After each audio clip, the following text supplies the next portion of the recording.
자, 그럼 본격적으로 주주총회 시작해 보도록 하겠습니다. 올해 초에 14,000대로 출발했던 나스닥이 이제 19,000을 넘어서 20,000을 눈앞에 두고 있고요. S&P 500도 4,700으로 시작해왔고 지금 5,995입니다. 이제 곧 있으면 6,000을 뚫는 모습을 보여줄 텐데 이렇게 오르는 동안 코스피와 코스닥은 제자리 혹은 더 후퇴하는 모습들 보여주고 있습니다. 외국인 수급이 전혀 돌아오지 않고 있고 국내 투자자들의 투심까지도 조금은 무너지고 있는 모양새인데 자, 어떻게 파회를 해야 되는지 두 분과 함께 이야기를 나눠보도록 하겠습니다. 김민성, 박철순 매니저님 나오셨습니다. 안녕하십니까? 네, 안녕하십니까? 네. 제가 앞에서 지수를 조금 짚어드렸습니다만 정말 마음이 답답해요. 일단 삼성전자만 보더라도 오늘 55,000원 종가였거든요. 어떻게 흐름 보셨습니까? 일단은 시장에 대한 좀 심리적인 요소만 보더라도 좀 투심이 많이 꺾여 있는 상황이라서 증시가 좀 반등을 하기 위한 트리거 역할이 아직까지 좀 나타나지 않고 있어가지고 좀 국내 증시만 유독 좀 약한 모습을 보여주고 있는 것 같습니다.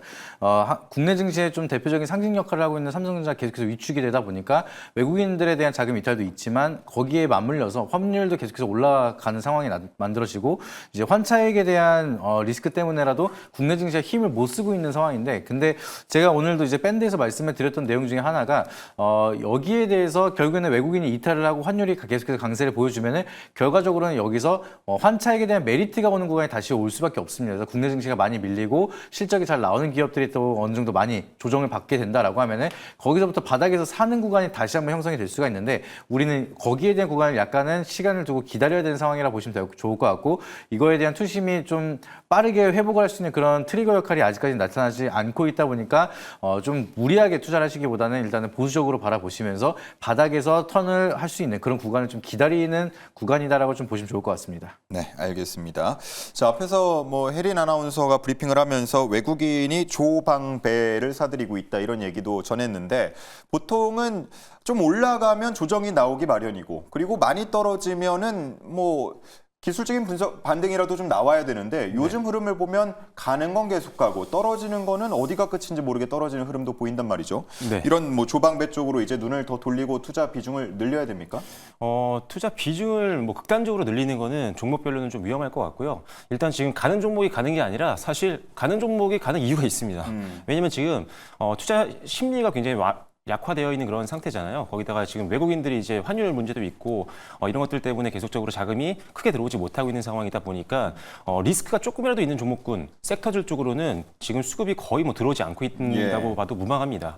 방금 말씀해 주신 조선이라든지 원전이라든지 배터리라든지 이 방산이라든지 이런 섹터 같은 경우는 그나마 미국 어떤 트럼프 당선에 대한 어떤 수혜도 받을 수 있는 부분이고 실제로 업황 자체가 너무나도 좋고 실적도 타 섹터 대비했을 때 훨씬 더 아웃퍼폼 하고 있는 부분들이 많이 있기 때문에 투자자 입장에서는 당연히 조금 더 수급을 더 넣을 수 있는 그런 상황이라고 볼 수가 있는 거죠. 그래서 지금 가는 종목들이 어떤 테마로 가는 종목들은 당연히 좀 조심해야겠지만 이렇게 묵직하게 가는 종목군들은 아직도 좀 여력이 있다고 보고 있고요. 다만 최근에 이제 외국인들 기관들 매도 전환을 했을 때 낙폭이 생각보다 굉장히 큽니다. 아무리 좋은 업종들도 시세 차익 물량이 나오면 조정을 받기 마련이기 때문이죠. 그래서 일단은 너무 고가권에 있는 종목군들 같은 경우는 상대적으로 동종 그룹 내에서 상대적으로 주가가 좀 덜 올랐던 종목군들, 그래서 순환매가 좀 들어갈 수 있는 종목군으로 약간 교체 매매라는 전략도 많이 필요할 것 같습니다. 그래서 오늘도 말씀드리는 종목군들, 원전이라든지 이런 것들 말씀드릴 텐데 상대로 조금 덜 오른 종목들, 상대적으로 수익 대비 저평가형에 있는 종목들 소개해드릴 예정이니까요. 끝까지 봐주시면 좋을 것 같습니다. 네, 좋습니다.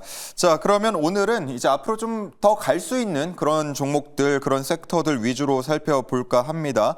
자, 두 가지가 준비되어 있는데요. 먼저 준비된 안건은 바로 이겁니다. 보시죠. 자, 우크라 재건입니다. 트럼프 대통령 후보 시절부터 계속 얘기해왔죠. 내가 당선되면은 한 달 안에 종전할 수 있다. 이런 자신감을 많이 비춰왔고요.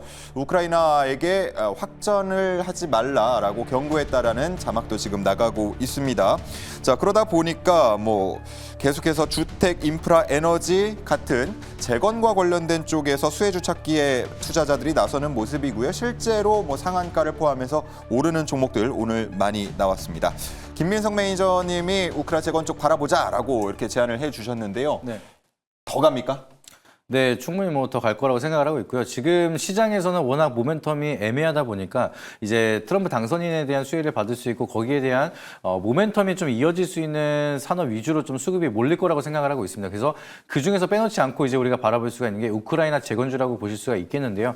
우리가 생각보다는 이제 우크라이나나 러시아에 대한 전쟁이 좀 길어지고 있습니다. 작년 기준으로 했을 때 재건에 대한 건축 비용이 한 1,300조 가량이 든다라고 했는데 이게 길어지면 길어질수록 여기에 대한 투자 비용이 더욱더 높아질 수밖에 없는 상황인데 너무 장기화가 되고 있다 보니까 여기에 대한 재건 규모도 더욱더 커지고 있는 상황이라 보시면 좋을 것 같습니다. 근데 트럼프 이제 당선인은 이제 여기에 대해서 전쟁을 제가 봤을 때는 그냥 휴전 쪽으로 좀 포커싱을 맞추지 않을까 좀 생각을 하고 있습니다. 그래서 일단 일시적으로는 이제 전쟁을 멈추게 된 다음에 결국엔 그렇게 되면은 재건이 들어갈 수밖에 없다 보니까 그러면은 좀 트럼프 정책 같은 경우에는 좀 공격적으로 밀고 가는 그런 경향이 있다 보니 재건에 대한 기대감이 더욱더 커진다라고 보시면 좋을 것 같고요.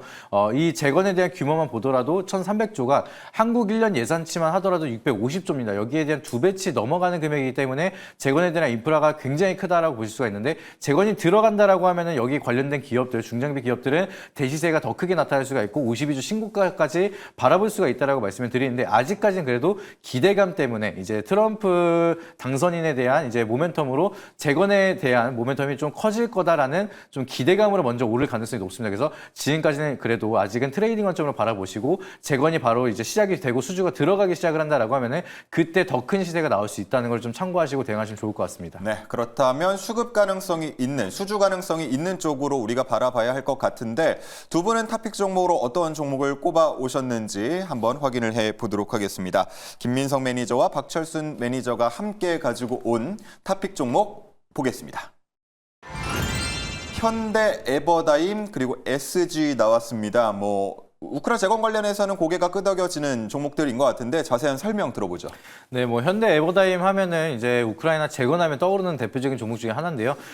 지금 이것도 마찬가지로 중장비 매매에 대한 사업을 영위를 하고 있기 때문에 결과적으로 이제 우크라이나 재건이 시작이 된다라고 하면은 먼저 수요가 들어갈 수가 있는 거는 중장비에 대한 수요가 더욱더 이제 늘어날 수밖에 없습니다. 결국에는 현대 에버다임도 그렇고 다양한 국내 기업들이 수출을 많이 하기 시작을 하고 중장비가 많이 팔리기 시작을 한다라고 하면은 우선적으로 실적이 찍힐 수 있는 거는 이게 현대 에버다임 같은 기업들이 좀 더 주가 측면에서도 먼저 움직일 수 있는 그런 경향이 있기 때문에 우리가 좀 주목할 필요가 있다라고 보시면 좋을 것 같고요.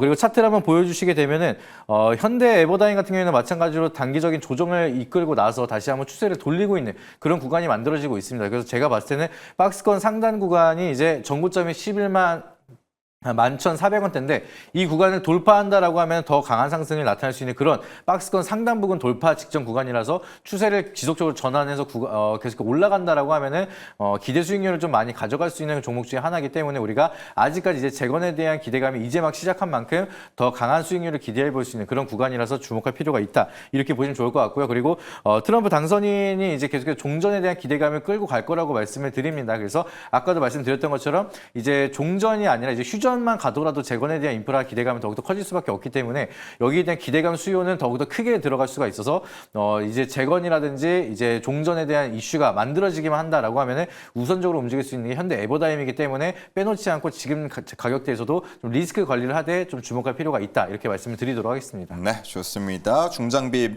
관련해서 현대 에버다임 주목하고 있다라고 말씀을 해주셨고요. 다음은 SG 볼까요? 네, SG 같은 경우는 이 아스콘 관련된 국내 대표 기업이죠. 회사 설립된 지 얼마 되지 않았음에도 불구하고 아스콘 회사로서는 국내 1위 기업까지 올라온 회사입니다. 일단 아스콘 사업과 더불어서 건설업도 하고 있고요. 친환경 관련된 대기 오염 저감 물질 이런 것들을 줄이는 이런 사업들도 하고 있는데 주력은 역시나 아스콘이라고 보시면 될 것 같습니다. 일단 이 회사 같은 경우는 친환경 아스콘을 개발을 했고 이제 상용화를 앞두고 있는 상황이기 때문에 타 아스콘 경쟁사 대비했을 때 훨씬 더 우위에 있다라고 볼 수가 있고요. 이 친환경 아스콘을 개발한 이후에 글로벌 각국으로부터 러브콜을 계속적으로 받고 있는 상황이기 때문에 이제 본격적으로 글로벌 시장 확장이 좀 예상이 되는 종목이다. 이렇게 말씀을 드릴 수가 있습니다. 이제 실적이 조금은 부진한 상황인데 연말부터 시작해서 내년부터 본격적인 실적 회복이 모습이 기대가 되기 때문에 지금 고점은 충분히 돌파 가능한 영역이다라고 판단을 하고 있고요.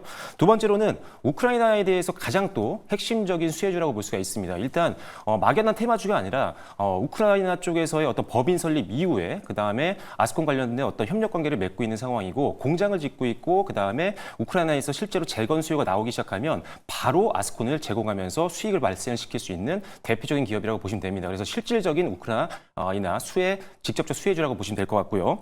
그리고 마지막으로는 기관들과 외국인들 수급이 상당히 좋습니다. 지금 외국인들의 자금들이 계속 이탈하고 있는 가운데 외국인들도 꾸준하게 매수세가 좀 들어오고 있고 특히나 기관들이 쉬지 않고 좀 매수세가 들어오고 있습니다. 지금도 오늘까지 해서 4거래일 연속적으로 매수세 들어오면서 정고점 영역에 도착했음에도 불구하고 차익 매물이 나오지 않고 있는 그런 상황이거든요. 그래서 일단 이번 기회에는 정고점을 좀 돌파할 수 있는 흐름이 나오지 않을까. 그리고 내년에 역대급 실적을 바라본다고 한다면 지금 주가 수준은 여전히 저평가 영역이라고 보여집니다. 그래서 일단은 직접적인 우크라이나 수혜주인 SG를 탑픽으로 말씀드리도록 하겠습니다. 네, 좋습니다. 아스콘이라고 하면은 이게 또 생소한 단어가 나왔네라고 하실 수 있는데 네. 아스팔트 아실 거고요. 콘크리트 아실 겁니다. 아스팔트 콘크리트 아스콘입니다. 참고를 해 주시고요. 자, 그러면 두 종목의 주주들은 어떤 이야기를 나누고 있는지 한번 종목 토론방 이야기 들어보겠습니다. 시크릿 주주 시간입니다.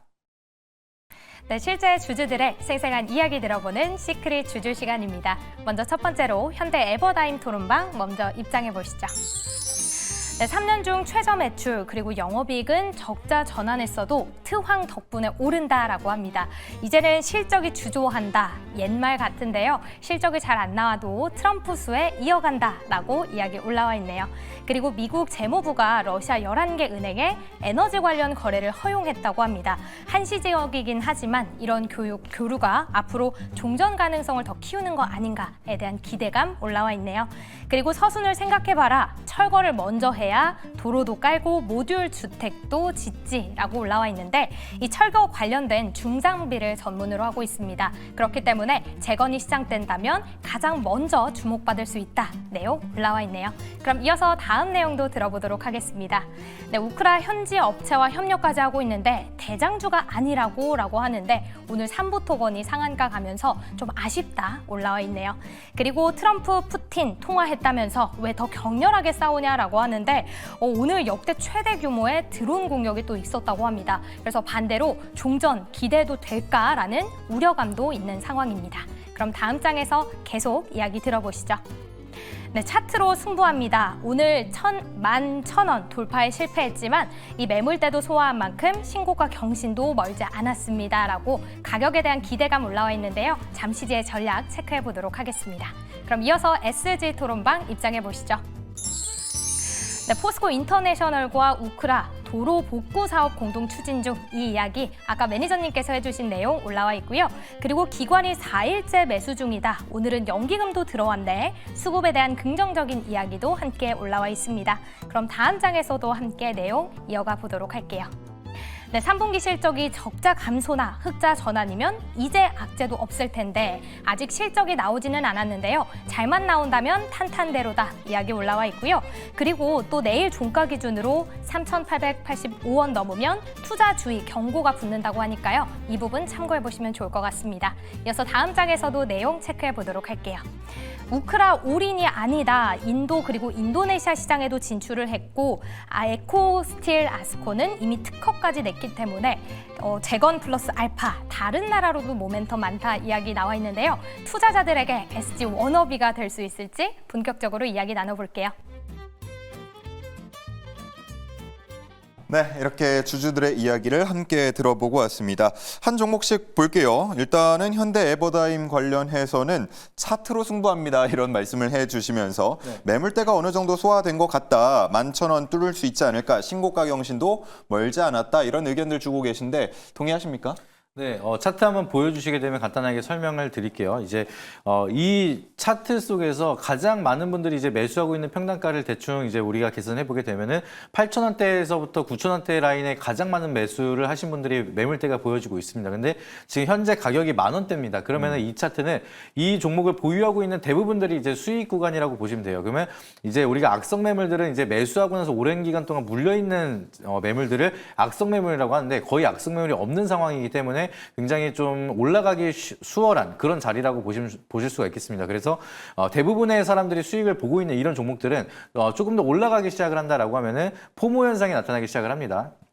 이제 나를 제외하고는 너도 나도 다 수익을 보는 그런 구간이 만들어진다라고 하면은 지금이라도 사야겠지라는 그런 포모 현상이 만들어지기 시작을 하면서 매수세가 더 붙기 시작을 하고 그러면 더 강한 상승이 만들어지는 경우가 많은데 그렇기 때문에 제가 아까도 말씀드렸던 게 제대로 된 대시세가 만들어진다라고 하면은 앞전에 쓰는 14,000원대까지 돌파할 수 있는 그런 구간이 올 거라고 말씀을 드립니다. 근데 아직까지는 거기에 대한 모멘텀이 뭐 이제 기대감이 만들어졌다가 우려감이 만들어졌다가 지속적으로 반복이 될 수가 있기 때문에 지금은 매물대를 소화한 구간에서 추가적인 슈팅이 한번 강하게 나타나고 나서 그런다라고 하면 우리는 일단 일부 수익을 챙기는 전략으로 좀 접근하시는 게 가장 좋다라고 말씀드리고 그래도 아직까지는 상방에 대한 가능성이 좀 충분히 남아있기 때문에 좀 공략할 자리가 남아있다라고 보시면 좋을 것 같습니다. 네, 좋습니다. 의견을 대부분 좀 같이 하는 그런 말씀을 해주셨고요. SG 보겠습니다. 인도하고 인도네시아 시장 진출도 진행 중이다. 그리고 에코스틸 아스콘, 이게 바로 말씀해주신 친환경 소재의 아스콘이 될 텐데 이것도 역시나 우크라이나에 특허 출원을 한 상태라고 합니다. 네. 뭐 현재 기업들하고 같이 콜라보를 할 수 있겠죠. 일단 포스코 인터내셔널이랑 지금 협력 관계를 맺은 회사가 바로 SG인데 SG가 만약에 기술력이 없고 특허가 없었다면 과연 포스코 인터내셔널이 협력 관계를 했을까요? 그렇진 않겠죠. 이미 검증이 끝난 거고요. 일단 아스콘 관련된 특히나 친환경 아스콘 관련해서 가장 높은 기술력을 갖고 있기 때문에 글로벌 시장에 내놔도 자랑할 만한 제품이란 거죠. 그래서 일단은 지금 제품의 어떤 특허, 각국의 어떤 특허라든지 아니면 시공이라든지 이런 것들은 SG가 담당을 하게 되고요. 포스코 인터내셔널이 사업을 어떤 수주를 하거나 이런 것들, 발굴을 하거나 이런 것들을 포스코 인터내셔널이 하게 됩니다. 그래서 양사가 갖고 있는 장점이 워낙 극명하기 때문에 두 회사의 시너지를 기대해 볼 수 있는 상황이고 앞서 말씀드린 것처럼 우크라이나 같은 경우는 이미 법인을 만들고 공장 부지를 샀고 그다음에 충분히 지금 사업을 돌릴 수 있는 상황까지 만들어 놨기 때문에 재건 시에 가장 큰 수혜를 볼 수 있는 대표 종목이 바로 이 두 회사다라고 보시면 될 것 같고요. 지금 우크라이나뿐만 아니라 인도네시아와 인도 쪽도 진출을 앞두고 있는 상황이기 때문에 앞으로 이 글로벌 시장에서의 어떤 매출 성장 기대해 보시면 좋을 것 같습니다. 네, 좋습니다. 자, 이어서 가격 전략 들어보도록 하겠습니다. 현대 에버다임 말씀을 해주신 것처럼 오늘 10,000원을 조금 넘겨서 10,040원의 종가를 형성했는데 목표가 어느 정도까지 보십니까? 네, 목표가는 아까 말씀드렸던 11,400원대가 고점이라고 말씀드렸는데 거기를 돌파를 한다라는 가정하로 12,500원대는 좀 충분히 갈 수 있을 거라고 말씀을 드려서 1차 목표가 12,500원 말씀을 드리고요. 추세를 강하게 이탈하는 구간인 손절가 8,800원 잡고 추가적인 대응 한번 해보도록 하겠습니다. 네, 목표가 12,500원, 손절가는 8,800원입니다. 참고해 주시고요. SG는 오늘 3,700원에 마감이 됐습니다. 네, 일단은 종가 기준으로 봤을 때는 최고가에서 지금 마무리가 됐습니다. 그래서 가장 의미가 있다고 보고 있고요. 가장 걱정됐던 부분이 단기 그리고 중장기 주요 1매물대가 3만 원대 부분이었는데 이 부분을 안전적으로 돌파했다는 게 가장 큰 장점이라고 보시면 될 것 같습니다. 3,000원이요? 네, 3,000원입니다. 그래서 걱정되는 건 지금 그래도 최고가 부분에 왔기 때문에 바로 내일 또 차익매매로 나오지 않을까 이런 우려감은 좀 있습니다. 그렇기 때문에 손절가를 아주 짧게 잡아드릴 겁니다. 그래서 손절가는 3,500원으로 제시를 해드릴 거고요. 짧게 잡아드렸습니다.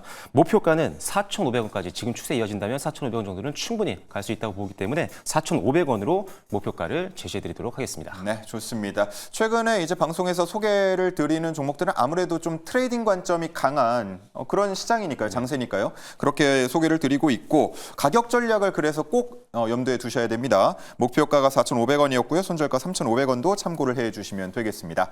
자, 이렇게 해서 우크라 재건 관련된 이슈는 모두 다 살펴봤고요. 두 번째 안건으로 넘어가 보겠습니다.